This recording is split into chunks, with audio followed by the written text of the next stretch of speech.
Hey guys, how you doing? The Purple Lady again. So, chapter 3 of my book is shoes. The topic is shoes, an unlikely prized possession. I'm going to explain what that means. So, growing up, I did not have shoes.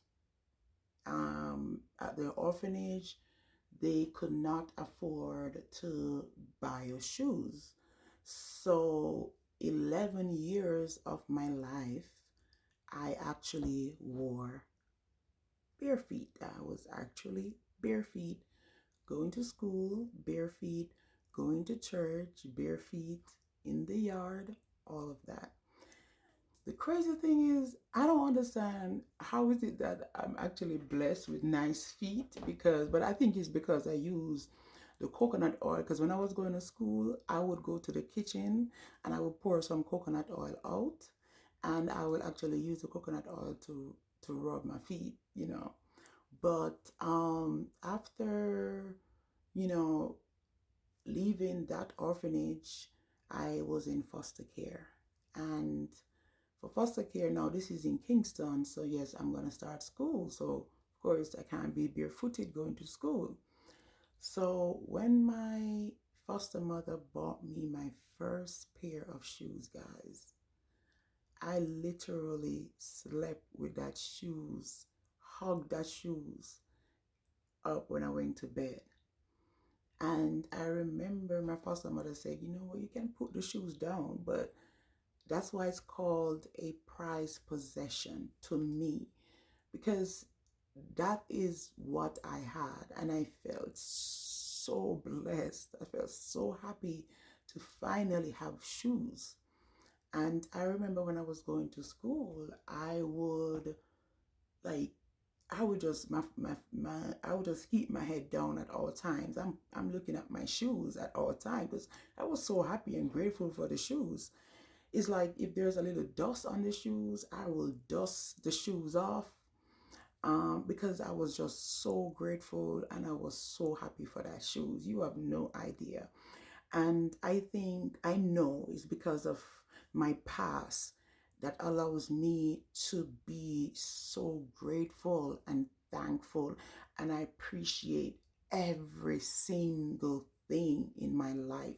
I appreciate every person come in my life because when you have life so hard, like to the point where like I mean, at the home, like any underwear I see, I just put on. I didn't have my own underwear. So they would like wash the underwears, put them outside on the zinc to dry, and it's like you gotta run and race to see which. I was a kid. It was a children's home, so I don't think there was any issues of what if the underwear was not clean or what if someone else is not clean. You don't know any better. So you got to put what you have. You got to put on what you can find.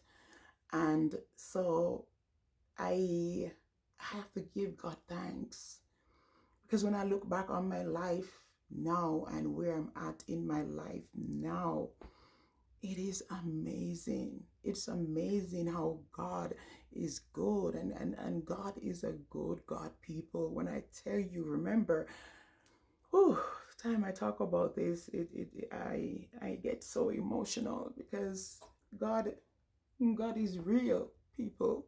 He is real. You know, when I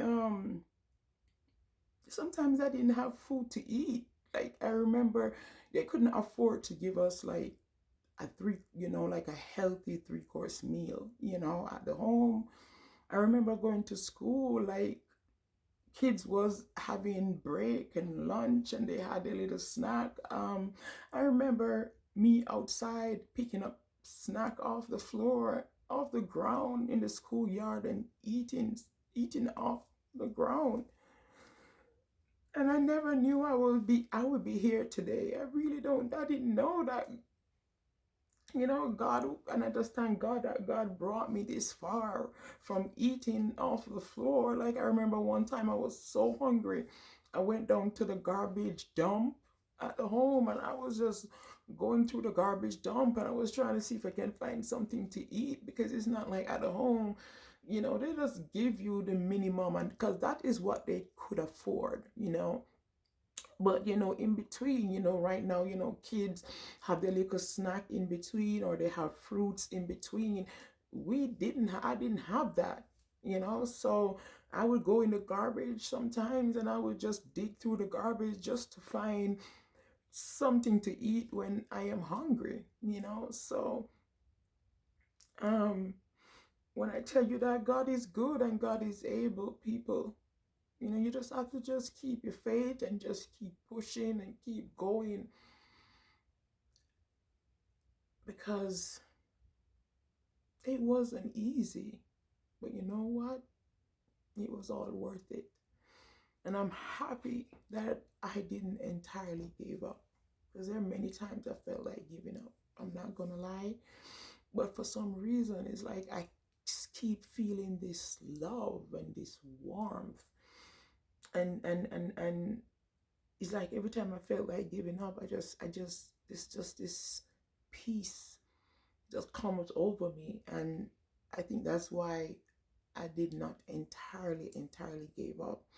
So when I'm looking at my life right now and look where I'm at, and the things that I've accomplished, and I think that's the reason why I stay so focused, because I just kept pushing, and I'm like, I want to make it. I want to make it. Look, when I was young, I was like, okay, I want to live in a nice house.